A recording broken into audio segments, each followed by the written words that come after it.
Emmanuel Aumonier, Médiasphère. Bonsoir à toutes, bonsoir à tous et bienvenue pour ce nouveau numéro de Médiasphère.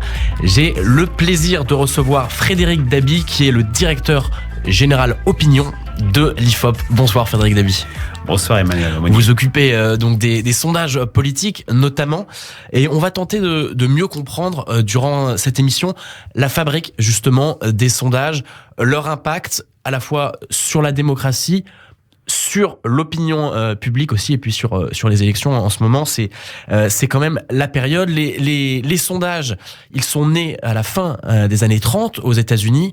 Pour les sondages d'opinion en France, le premier c'est en 1939 sur la question de Danzig. Est-ce qu'il faut mourir pour Danzig? Et c'était l'IFOP. Oui. Le premier c'est même avant, c'est les accords de Munich en 1938. Mais le sondage le plus popularisé, vous avez raison, c'est 39 et la crise du corridor de Danzig. Vous avez raison de corriger les journalistes qui sont parfois imparfaits. Les sondeurs sont là pour donner des résultats. Et alors, il y a des grands instituts de sondage, en tout cas ceux qui sont vraiment connus du grand public. Je citais l'IFOP dans lequel vous travaillez. Il y a Kantar, l'ex-Sofres.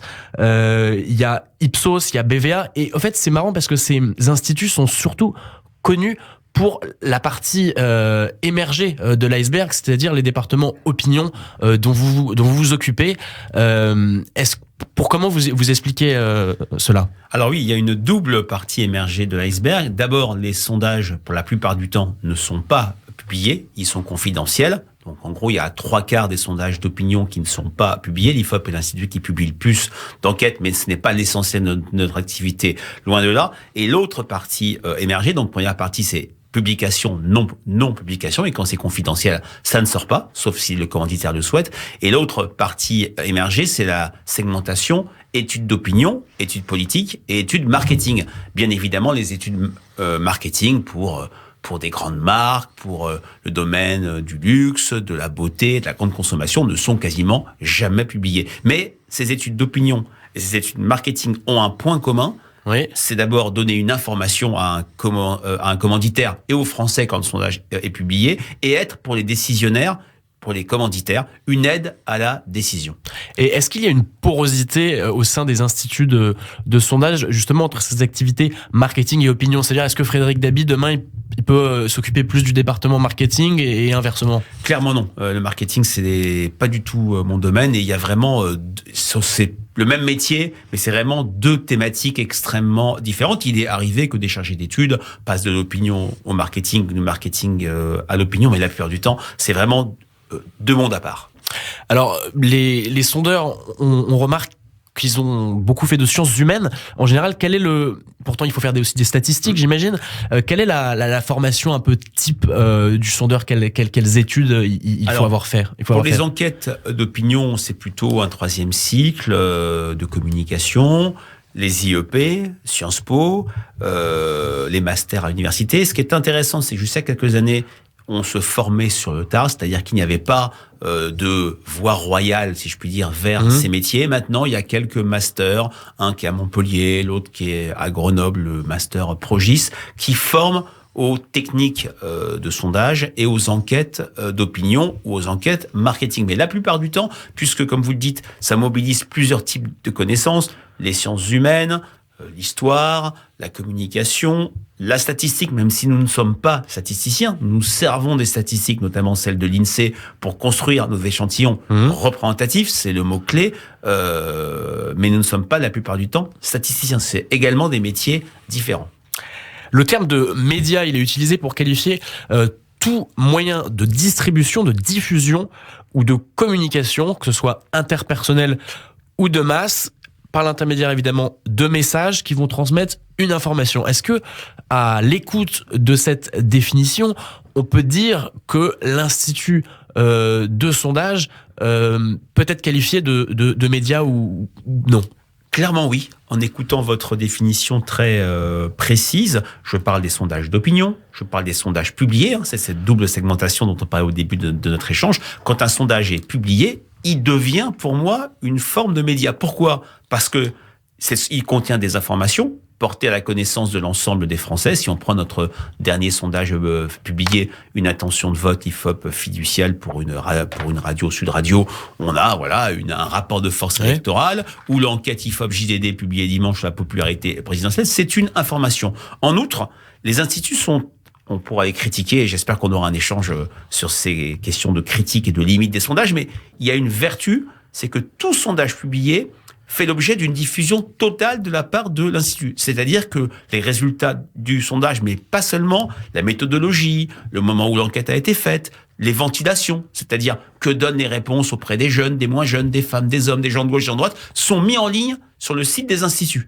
Vous citiez Sofres, Kantar, Ipsos, l'IFOP ou BVA. Vous avez, le grand public a tout à sa disposition, et j'invite toujours nos auditeurs, quand ils entendent parler d'un sondage de manière assez éparse, parcellaire, ou il faut le dire parfois tronqué, d'aller sur le site des instituts, voir si ce sondage existe, et quand il existe, voir comment il a été fait. Donc de ce point de vue-là, c'est un média, et d'autant plus fort que quand un sondage est publié, un sondage politique, il devient aussi un objet politique. Il devient un objet de défense, un objet de légitimation. Regardez comme Valérie Pécresse connaît une dynamique. Regardez comme la gauche est en difficulté. Regardez comme Éric Zemmour connaît une érosion. Ça devient une ressource pour un camp politique ou un handicap à gérer pour l'autre. Et alors, on parlait de médias, mais il y a un fait, c'est que les sondeurs sont devenus, eux, de plus en plus médiatiques. Alors, vous intervenez, par exemple, sur les plateaux de chaînes info, LCI en particulier. On peut penser à Jérôme Fourquet, qui est devenu aussi quand même un personnage, qui est votre collègue, qui est devenu un personnage médiatique. Jérôme Sainte-Marie, Brice Teinturier, enfin, il y en a d'autres.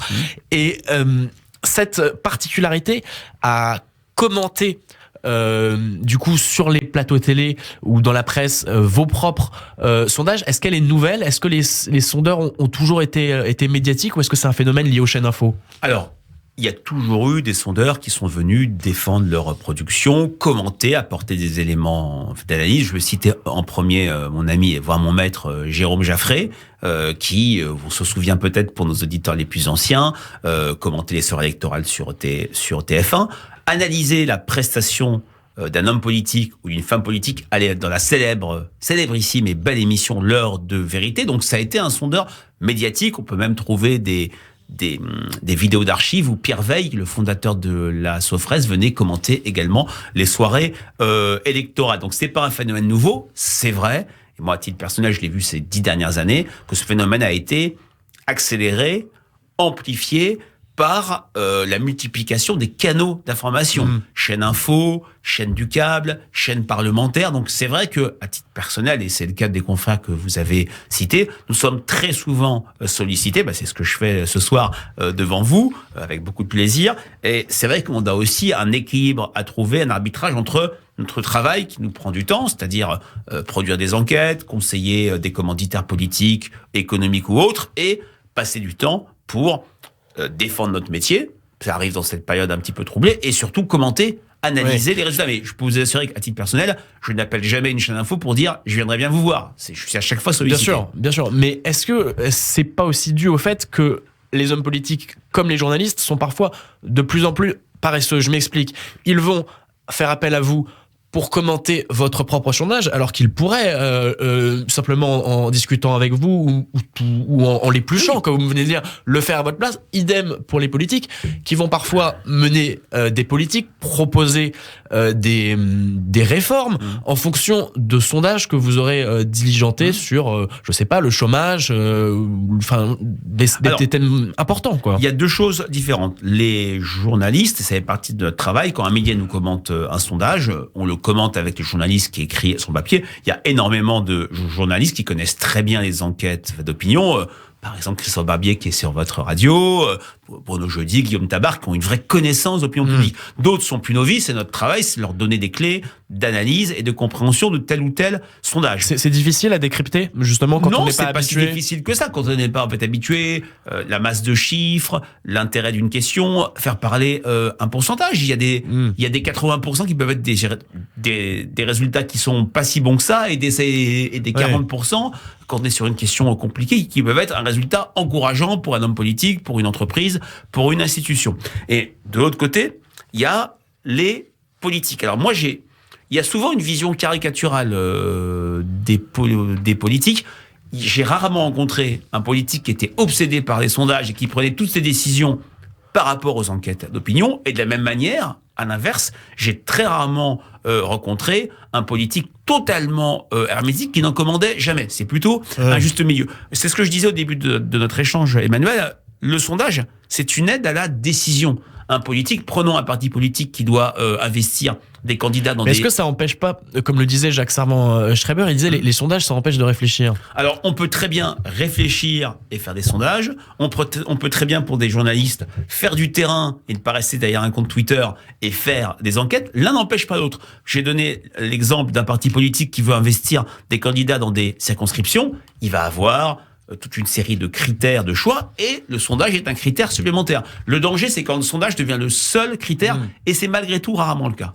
Il y a une relation qui est aussi parfois problématique et que vous allez sans doute clarifier, nous aider à mieux comprendre. C'est la relation entre l'organe de presse et le sondeur. Et qui est le client, qui est le consommateur les rôles restent clairement répartis. Le commanditaire et l'organe de presse, le sondeur et l'institut réalise l'enquête. Il faut bien avoir une chose en tête, c'est que le commanditaire, le client n'est pas roi. Dans le sens où l'institut a son éthique, l'institut sait que quand un sondage IFOP pour le journal X ou la radio Y ou la télé Z sont publiés, l'institut apporte une sorte de caution. Si le sondage est mal fait, si les questions ne sont pas claires, si elles sont polysémiques, si elles sont orientées ou tendancieuses, ça peut arriver de rater une question, sciemment ou pas. Par exemple, ce n'est pas fait exprès quand même. La marque, l'intégrité, la réputation de l'institut peut être mis en cause. Dans ce cadre-là, il m'arrive, peut-être pas tous les jours, mais fréquemment, de refuser de faire un sondage. Quand on me demande, on pourrait poser une question qui est « Est-ce que le SMIC devrait augmenter de 50%, je ne pose pas la question. Quand on me demande de poser des questions qui ne sont pas neutres, qui ne sont orientées, l'Institut, l'IFOP en particulier, refuse de poser des questions qui pourraient mettre à mal sa réputation. Écrire une question, croyez-moi, une question neutre, simple, clair, intelligible, compréhensible est la chose la plus dure qui soit. C'est un vrai travail et c'est souvent assez stimulant les échanges entre commanditaires, que ce soit un journal, un parti politique ou une entreprise et institut, parce que on confronte des points de vue, on confronte à partir d'idées des manières de poser des questions. C'est le sel de notre métier. Et alors vous parliez justement de contrôle, mais qui est le gendarme justement pour les sondeurs? On parlait des médias, par exemple pour l'audiovisuel, il y a le CSA qui va dire oui ou non à certaines questions. Pour vous, c'est qui Il y a un gendarme. Ce qui n'est pas le cas dans tous les pays européens. Il n'y a que l'Italie qui est comme la France, où nous sommes comme l'Italie. Nous avons une commission des sondages qui a été créée en 1977, qui a des pouvoirs accrus à plusieurs reprises, qui contrôle sur les enquêtes électorales et les enquêtes d'opinion dans les périodes électorales que l'enquête a été bien faite, que les pondérations électorales ont été respectées. L'IFOP et d'autres instituts, dès que nous publions une enquête d'intention de vote, nous remettons une notice à la commission des sondages qui va, parfois, c'est rare et c'est particulièrement infamant, dire non, faire une mise au point. Le sondage a été mal fait, vous n'avez pas respecté telle ou telle règle ou règlement, et qui, la plupart du temps, valide le sondage. On entend aussi de la part de certains journalistes et même de certains sondeurs traditionnels une critique vis-à-vis des nouveaux instituts de sondage qui ont vu le jour avec l'ère Internet. Il y a eu une espèce de recrudescence d'instituts de sondage. Il y a eu Odoxa, par exemple, il y a eu Elab qui sont créés dans les années 2007, 2005. Depuis 2015, je crois, pour Harris Interactive. Enfin, j'ai peut-être une bêtise, mais vous me corrigerez. Ouais. Qu'est-ce que vous pensez justement de ces techniques qui vont être basées quasiment uniquement sur Internet? On sonde les gens maintenant par Internet.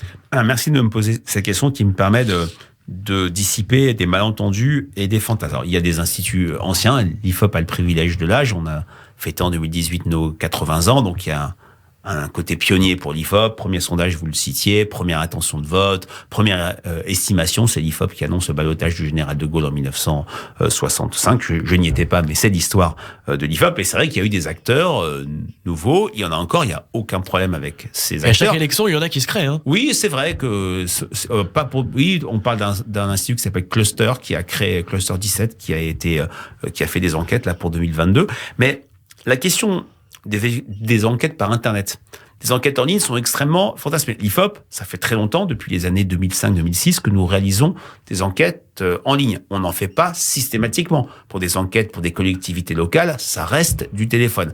La question des enquêtes en ligne n'est qu'une question de mode de recueil. Il y a une quarantaine d'années, toutes les enquêtes d'opinion se faisaient en face à face, puis il y a eu un basculement vers les enquêtes par téléphone, et depuis, on va dire, une quinzaine d'années, une dizaine d'années, un basculement vers les enquêtes en ligne.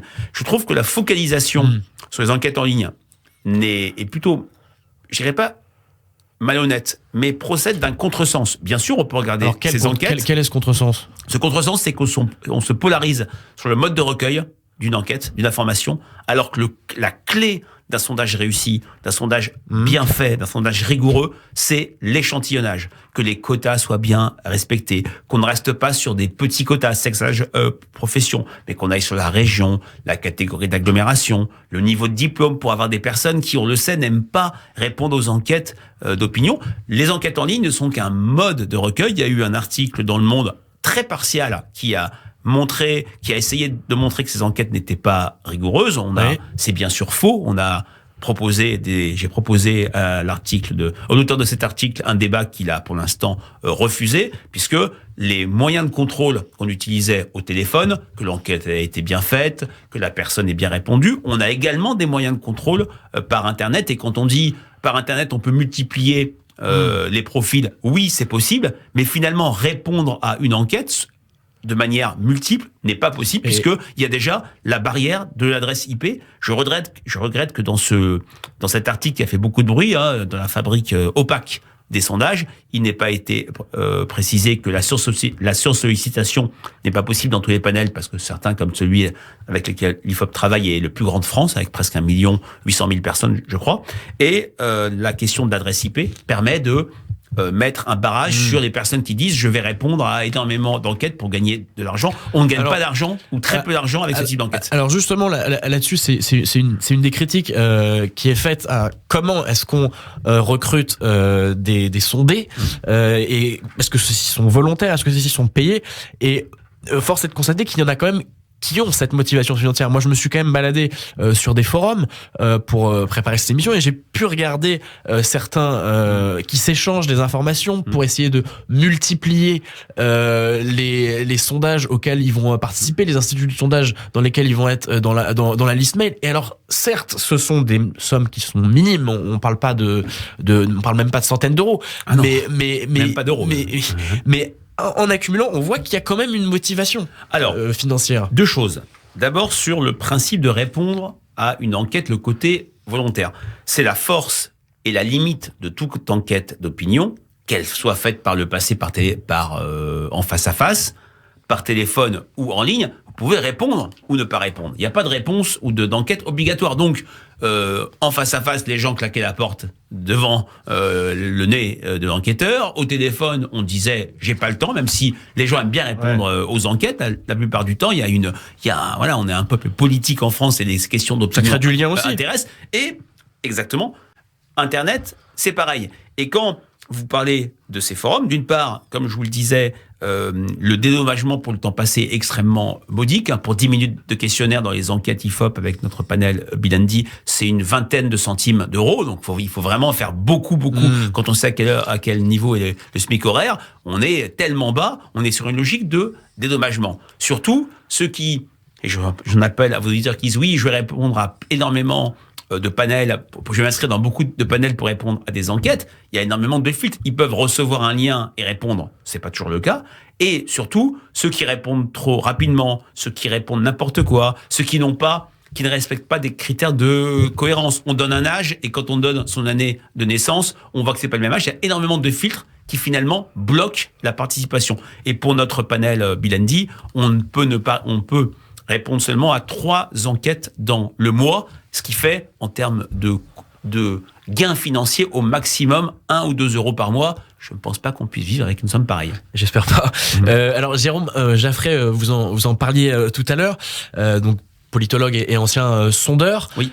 Il voyait dans les sondages d'opinion, je le cite, une fenêtre ouverte entre les citoyens et leurs élus. Est-ce que c'est un ingrédient essentiel, selon vous, dans nos démocraties, le sondage? Est-ce que ça peut être aussi un moyen de pression, positif comme négatif? Alors, je vais répondre d'abord historiquement.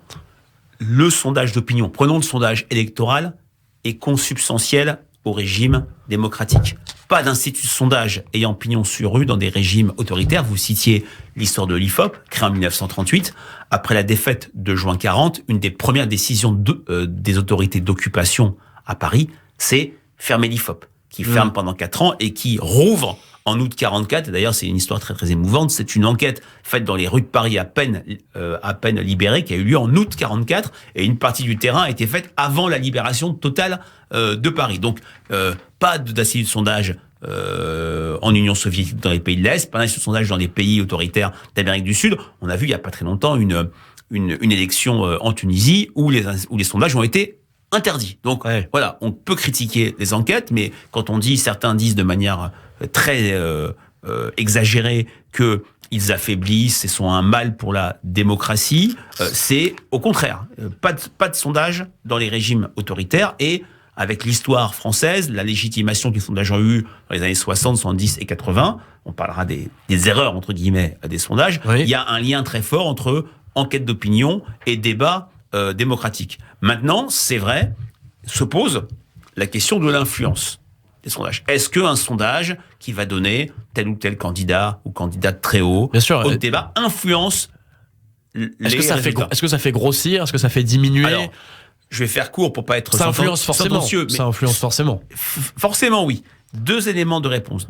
D'abord, il y a des éléments de la science politique américaine qui ont essayé de mesurer cette influence des sondages. Ils ont des politologues, des politistes ont isolé l'effet qu'ils appellent bandwagon, c'est-à-dire chemin de fer locomotive. Voilà, je vois que par exemple Emmanuel Macron est à 26 dans nos enquêtes, ça me donne envie de voter pour lui. Bien sûr. Puis il y a aussi l'effet underdog, je vois pas très bien la traduction, mais outsider. Voilà, outsider. On dit voilà, par exemple, Mélenchon est à 8,5, c'est quand même pas si mal, il faut aller l'aider. On ne sait pas quelle est la part réelle de l'influence. Maintenant, l'influence des sondages, je trouve qu'il y a une forme de ce terme, une forme de tartufferie. Oui. D'abord, on est dans une société d'influence. On ne peut pas dire que dans une élection présidentielle, seuls les sondages vont avoir le monopole de l'influence. Les débats télévisés, on l'a vu en 2017, ont eu un rôle énorme dans le choix électoral. Les professions de foi, les débats télévisés, j'en parlais, les journaux, la socialisation intime, les conversations en famille, aux amis, au travail, au café. Et l'IFOP, il y a une dizaine d'années, on va essayer de refaire ce sondage très très vite pendant la campagne, avait travaillé sur l'influence. On avait fait un sondage pour les sondages. C'est le diable, le serpent ou le diable qui se mordait la queue, si je puis dire. On demandait un échantillon de Français. Est-ce que les sondages, entre guillemets, les sondages d'intention de vote, influençaient le vote des Français? La réponse était oui à 75%. Oui. Et quelques questions après, est-ce que ces sondages influencent votre propre vote? Oui, 13%. Donc l'influence, c'est toujours les autres, c'est jamais soi, mais restons quand même clairs et lucides. 13% qui disent oui, on verra la mesure qu'on aura. Comment savoir vraiment? Parce que par exemple, si je reprends un exemple d'actualité, l'ascension d'Éric Zemmour. Alors, il y en a beaucoup qui ont dit oui, mais alors Éric Zemmour, les médias, les sondeurs, vous êtes coupable, vous l'avez fait monter. Il était à 5, il était à 7, il est à 12. Après, il a été encore plus haut. Et après, on peut aussi se dire, je sais pas vous quel est votre avis, finalement. En fait, non, ce ne sont pas les sondages et les journalistes. Ils ont juste reflété le pays réel qui était de plus en plus pour Zemmour. Mais finalement, on ne saura jamais qui avait raison. C'est quand même ma pente. Je crois pas au phénomène, aux constructions médiatiques. Pourquoi pas le phénomène s'est passé avec Arnaud Montebourg, Anne Hidalgo ou Nicolas Dupont-Aignan. Il y a quand même, et toute une série d'enquêtes l'ont montré, la candidature Zemmour a matché avec des représentations, des perceptions très fortes chez les Français. L'idée que le pays est en déclin, l'idée d'une France qui tombe, l'idée que les politiques avaient échoué. Et les sondages ont c'est vrai, indiqué pas tous avec la même intensité, il y a eu des différences, une percée d'Éric Zemmour, et là on est sur un reflux. Donc je pense que les sondages sont sur cette logique de reflet. Pourquoi ? Prenons l'exemple d'Emmanuel Macron, contrairement à ce qu'on réécrit, il n'a pas percé dans les enquêtes d'opinion. En décembre 2016, il était autour de 10-12%, puis il y a eu des circonstances, l'affaire Fillon, le ralliement de François Bayrou. Donc les sondages sont plutôt là pour traduire une sorte de film de la campagne, mais ne font pas, je pense, l'opinion, même s'il y a une influence par rapport à ce que je vous disais. Quand je vous dis que 13% seulement disent que les sondages influencent leur propre vote, c'est minoritaire, mais 13% ramené au corps électoral, ça fait 5 millions de personnes après, qui disent oui. On peut toujours dire que c'est inconscient. Hein, voilà. Et 5 millions de personnes, prenons ces gens conscients. Quand on voit que François Fillon échoue aux portes du second tour pour 480 000 voix, quand on voit que Lionel Jospin échoue en 2002 pour 2 voix par bureau de vote, on se dit que l'influence peut être réelle. Mais là où je m'insurge gentiment, c'est quand on fait croire qu'il n'y a que les sondages qui vont influencer le vote des électeurs. Après, notre émission peut peut-être les influencer. Après, il y a autre chose qu'on reproche aussi au sondage, c'est de ne pas prédire l'avenir. Mais finalement, est-ce que c'est vraiment le but d'un institut de sondage ? Il fait, comme vous l'avez dit, une photographie à un instant précis de ce que pensent les gens sur un sujet ou sur une personnalité politique.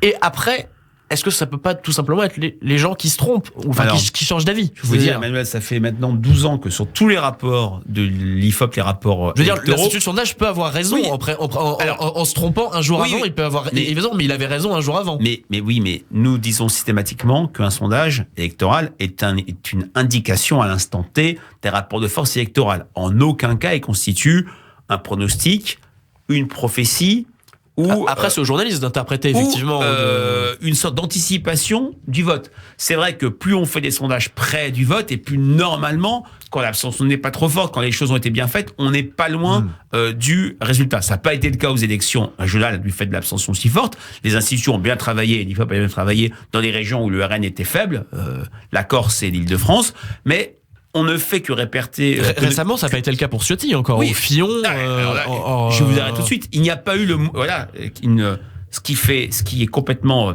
mal connu de notre métier. Citez-moi un sondage qui a eu lieu auprès des adhérents LR. Il n'y en a eu aucun, puisque nous n'avions pas le fichier des adhérents LR. On faisait des enquêtes auprès des sympathisants, mais on disait systématiquement, attention, les sympathisants, ce ne sont pas des adhérents, et nous n'avons pas fait à l'IFOP la moindre intention de vote. Maintenant, un sondage n'est pas une prophétie, un pronostic, ça donne une indication, c'est une information, il faut la prendre pour ce qu'elle est, et la laisser pour ce qu'elle n'est pas, à savoir cette prophétie.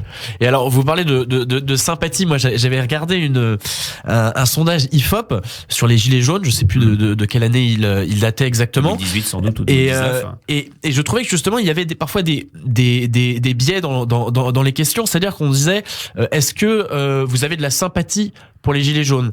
Et est-ce que vous soutenez les Gilets jaunes ? Et après, on met dans le même sac les gens qui soutiennent et qui ont de la sympathie. Mais moi, par exemple, je peux avoir de la sympathie pour vous, Frédéric Davy, et j'en ai. Mais c'est pas pour autant que je vous soutiendrai si vous me présentez à une élection. Alors, c'est très intéressant votre question et grand merci. C'est une question que l'on pose depuis les années 90 de soutien, sympathie, ou plutôt d'attitude à l'égard des mouvements sociaux. Et ce qui est intéressant, il faut prendre cette question sur la durée historique.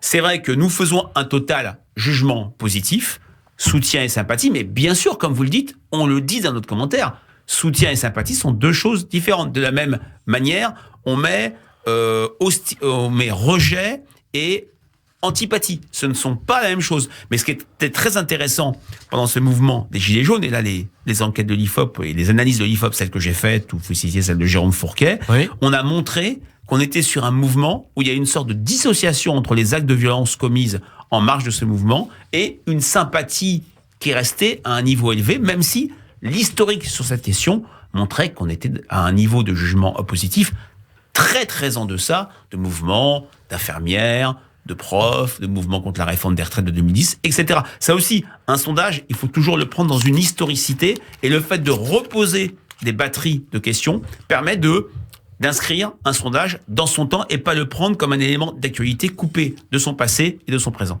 Eh ben, on va rester dans le registre de la sympathie pour essayer de voir un peu, de sonder quelles sont vos sympathies pour les médias, et vous allez répondre au questionnaire média qui va clore cette émission. Alors, quel est le réseau social que vous utilisez le plus ? Facebook.